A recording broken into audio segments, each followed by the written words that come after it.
it's a bit sort of shambolic, really, essentially, and that the kind of the resources have just not been there in the way they have been before. Quite often over the past sort of decade or so, the Conservatives have had people coming in from, public affairs and lobbying firms who are sort of seconded to the campaign to get kind of experience, to get connections, and they've been welcomed in and have helped with campaigns.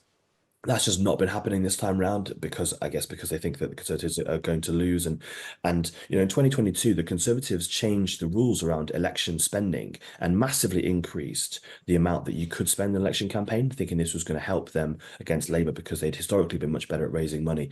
But this time round it's just not happened, and from what I've heard, a lot of people are running out of money. Candidates themselves are having to hold sort of fundraisers now at the last minute to try and raise money for mail drops and that sort of stuff because they haven't got the money in the coffers in the way they had previously. And so, yeah, it's pretty dire. And as you point out, a snap election, still 6 weeks is still an awfully long time. And if we're already at this stage with 3 weeks left to go, it's going to be quite tricky to kind of keep morale going and push people all the way to the finish line when they can see the polls predicting not just defeat, but kind of a historic, catastrophic defeat. It's going to be quite it's going to be quite tough. There's going to have to be kind of a big moment from Rishi Sunak and the Conservatives to try and kind of keep them going as they go forward. Hello, good morning. It's 4 minutes past 7. It's Saturday morning, the 15th of June. Thank you very much for being with us on Times Radio. This is the election station and the campaign coverage continues. Let's speak to Johnny Mercer, the Veterans Minister, who's with us this morning. Johnny Mercer, good morning.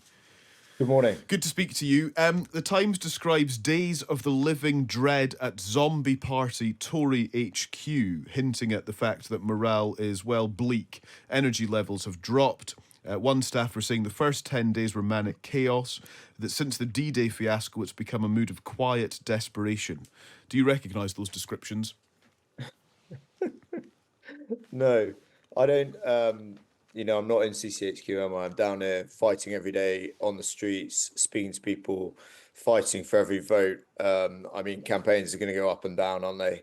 And that's certainly the case with the Conservative campaign in this election. But no, I don't recognise that at all. I mean, you have posted on X various videos in which you've said this is a bit of a slog.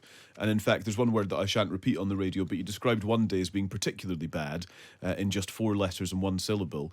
I just wonder if the reality on the ground for you is actually quite difficult. Oh, I don't dispute that for a minute. It is really tough going, right? Elections generally are, and then when you've been in power for 14 years and things haven't been going your way and the tide is heavily against you, then yeah, of course, it's really hard on the doors.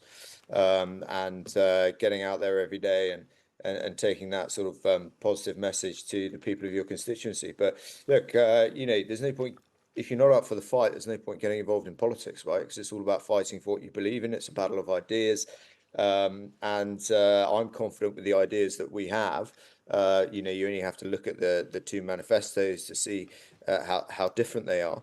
I've got a good offer to the people of Plymouth, and if you vote for anyone else down here, you're going to get a Labour MP, and we've had those for years, and it didn't go particularly well.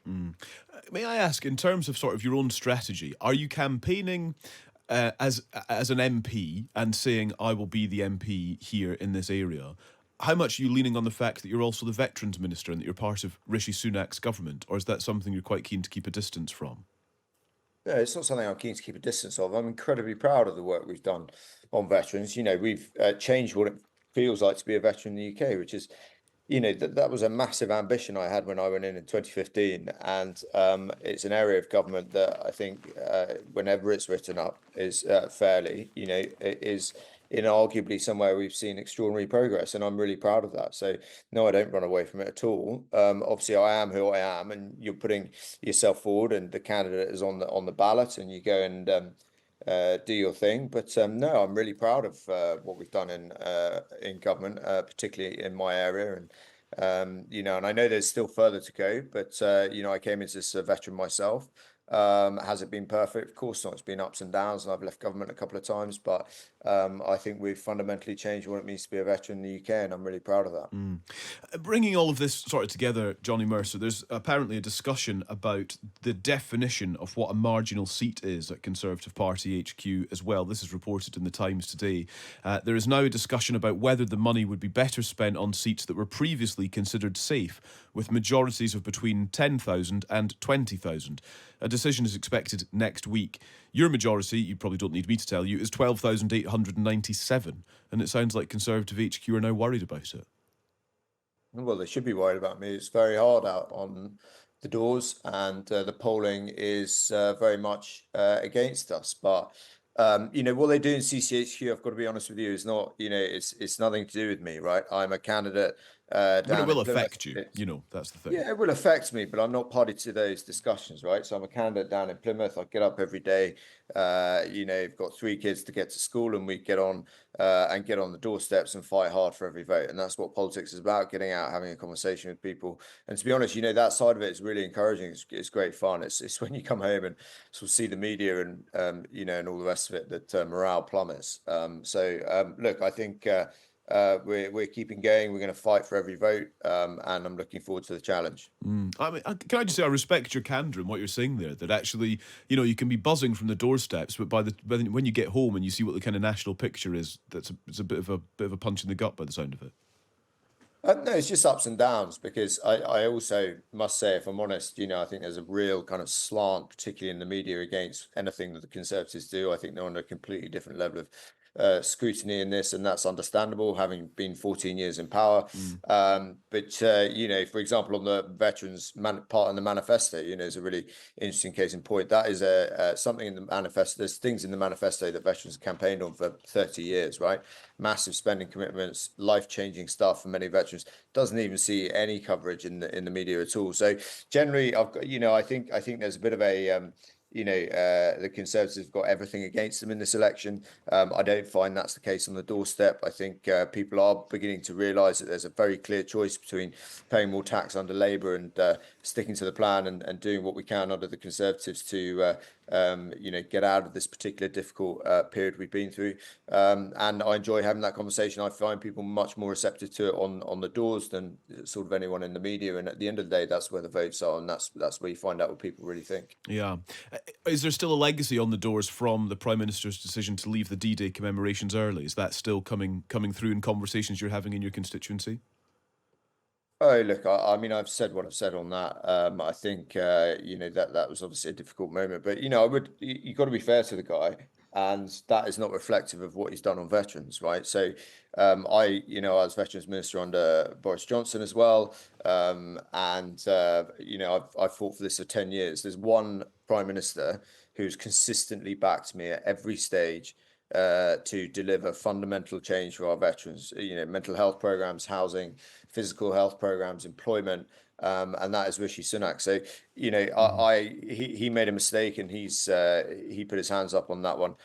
Is it still coming up though? Is that still an issue with those on whose doors you're knocking? We are, yes, it is. Yeah. So look, it comes up at times, but I think people bear it in the rounds. And they're very clear on, where this Prime Minister has got his stuff right. Yeah.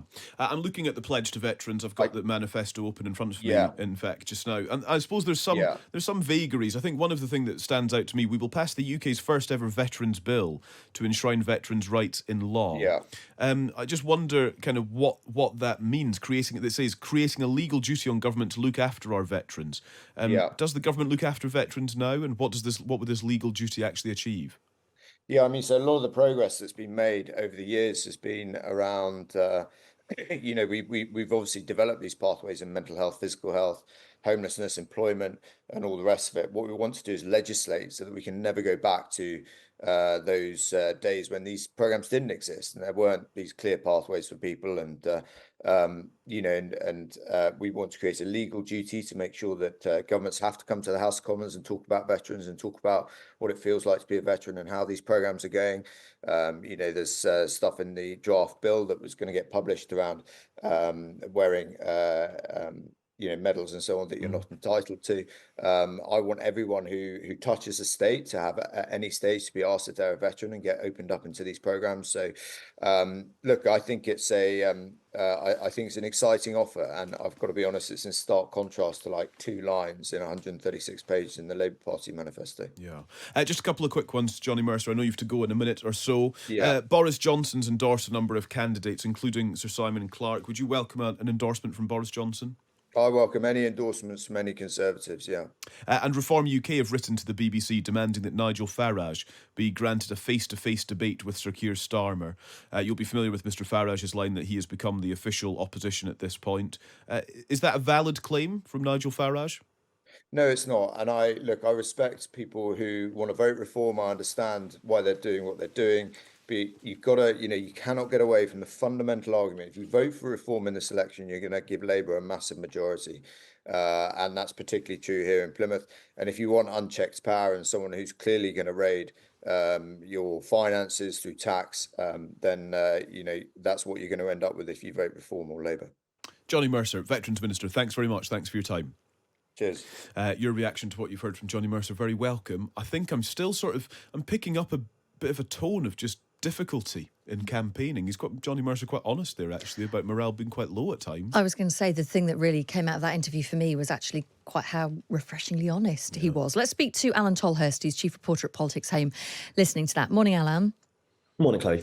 I don't know what you made of that, but I thought Johnny Mercer was very honest. We keep asking politicians when they come on the round in the morning to answer questions and be honest, and I feel actually we got that. He said it is difficult out there right now. Yeah, absolutely. I've interviewed Johnny a few times over the years, and he's one of my favourite people to interview, actually, because he is pretty honest. He's pretty blunt. He tells it as is. He's not always happy with all the questions, but it's kind of fine because that he's willing to engage actually with the question and difficult issues. And I think and that's one of the reasons why, even though he's not a sort of a household name, he's not like one of the big cabinet ministers. He's been front and centre of a lot of the Conservative election campaign. I think because he's quite an effective communicator and he's quite refreshing in that sense, but clearly that kind of candor, I suppose, when things are going badly, it is quite revealing, I suppose, and it shows how difficult it is. As Callum pointed out, he's not got a huge majority, and it's in that kind of zone, 12,000 of that kind of seats where 6 months ago, a year ago, they'd expect to hold on to and try and take others, whereas now it's kind of firmly in the position where they're having to defend it because it's in that zone where if the swing is how he expects, he's going to lose it. So he's got a really difficult job on his hands. Let's talk about Sir Keir Starmer's interview on Panorama last night. Let's have a little listen to what he had to say about whether his party's tax and spending plans add up. All our plans are set out in the manifesto, fully costed, fully funded, and none of them, all launched yesterday, require tax increases over and above the ones we've set out. We are going to deal with a non-dom tax status. We are going to deal with the private equity loophole. We are going to deal with the tax break for private schools and the tax that we need to introduce or to extend on oil and gas companies. But none of our plans require any other tax rises. No. The language in this is really interesting. Keep saying require. We've spoken to Labour MPs saying nothing in our manifesto needs. That's not the same as saying we're not going to raise, for example, capital gains tax. We're going to be speaking to Liz Kendall, the Shadow Secretary of State for Work and Pensions, later on. I'll put that point to her. But these questions aren't going away, are they, Alan? No, absolutely not. And I guess it comes out of this kind of modern desire to make sure that a manifesto costs to the exact penny, that every single amount of spending is accounted for. And it does lead to kind of quite sort of creative accounting and talking about things like, cracking down on tax evasion, or tax avoidance, which is a very difficult thing these days to be able to get more money out of. But everyone's kind of so worried about the optics of being seen to be asking to put up taxes to pay for things that they're very kind of keen to say that they're not going to. But yeah, you're quite that kind of that word require does allow kind of wiggle room, because I think Labour know that when they get into power, if they do win the election, how difficult things are going to be. And then in the end, if the economy doesn't grow as quickly as they want it to, and they are basing a huge amount of their plans on the economy turning a corner and growing pretty quickly, that they will have to go back to their plans and look at other ways of raising revenue. And that's where you're right. You mentioned capital gains tax, things like that. They might have to reach for those things eventually to try and tackle some of the problems that are being left for them at the moment in the economy. David Cameron, the Foreign Secretary, seems to have been wheeled out this week to essentially steady the ship. He did an interview here on Times Radio, also speaking to the Times today. He's not holding back on Nigel Farage, saying there's no place for his inflammatory language or his dog whistle politics in the Conservative Party. I mean, do you think this shows a fear within the Conservative Party of what Reform UK could do in this election? Yeah, absolutely. Because obviously we saw that kind of inflection point on Thursday night with that YouGov poll that put reform above the Conservatives, albeit by 1% for the first time. And while I'm still pretty skeptical that the reform vote is actually that strong, I think it's actually those numbers are quite soft, and that, consistently over the past year and a half, reform have underperformed in elections of where they were polling at the time. But even if they were to underperform by sort of 5 or 10 points and only maybe get sort of 10%, that still makes things very, very difficult for the Conservatives, because a whole load of seats that wouldn't have been in play would now be in play because the majority of the Conservatives would be chipped away. So clearly it is a very, very dangerous moment for the Conservatives. David Cameron obviously has got quite a lot of experience in battling Nigel Farage. Go back to the 2015 general election when Nigel Farage was the leader of UKIP and the kind of rise of UKIP. Famously, the whole reason that we had a referendum in the country in 2016 was because David Cameron was forced to put an in-out EU referendum into the Conservative manifesto in 2015 to try and negate the rise of Nigel Farage. So he's been around the block a few times dealing with this, and clearly I think he's been, as you say, he's been wheeled out this week. I think he expected that to be a bit more front and center of the campaign, but this week he's been deployed to try and kind of put that message out that actually, the kind of those negative things about Farage that he's faced before. I should just draw your attention to a piece in the Times today, and if you've got a subscription, it's well worth going online to read this. It talks about being little love lost between Cameron and Farage. Apparently, during the run-up to the Scottish independence referendum in 2014, Cameron was asked who would he prefer to push off a cliff first, Alex Salmond or Farage, and he replied, "Oh, Salmond," responded with a smile, saying business before pleasure, which I think possibly sums it up. Also, as well, I mean, David Cameron saying, Alain, that he thinks the Conservatives can win the election. But then the Times is reporting today the mood at CCHQ is dire. There's lack of money. There's tension between teams. The Guardian reporting that Conservative leadership candidates are jostling for position. I mean, we've still got 3 weeks to go, just under, in this general election campaign. He's not looking good at this point, if that's what is going on behind the scenes. No, and I've been picking up the same from people who've been working in CCHQ, saying that it's a bit sort of shambolic, really, essentially, and that the kind of the resources have just not been there in the way they have been before. Quite often over the past sort of decade or so, the Conservatives have had people coming in from public affairs and lobbying firms who are sort of seconded to the campaign to get kind of experience, to get connections, and they've been welcomed in and have helped with campaigns. That's just not been happening this time round, because I guess because they think that the Conservatives are going to lose. And in 2022, the Conservatives changed the rules around election spending and massively increased the amount that you could spend in an election campaign, thinking this was going to help them against Labour because they'd historically been much better at raising money. But this time round, it's just not happened. And from what I've heard, a lot of people are running out of money. Candidates themselves are having to hold sort of fundraisers now at the last minute to try and raise money for mail drops and that sort of stuff, because they haven't got the money in the coffers in the way they had previously. And so, yeah, it's pretty dire. And as you point out, a snap election, still 6 weeks is still an awfully long time. And if we're already at this stage with 3 weeks left to go, it's going to be quite tricky to kind of keep morale going and push people all the way to the finish line when they can see the polls predicting not just defeat, but kind of a historic, catastrophic defeat. It's going to be quite tough. There's going to have to be kind of a big moment from Rishi Sunak and the Conservatives to try and kind of keep them going as they go forward. We should also mention, before we wrap up this conversation, that Rishi Sunak is putting forward his old boss, Richard Sharp, for an honour. Yeah, I don't really know what to say about this kind of stuff. The honours system is, I mean, obviously I would take a peerage in a heartbeat, obviously, if it was offered to me.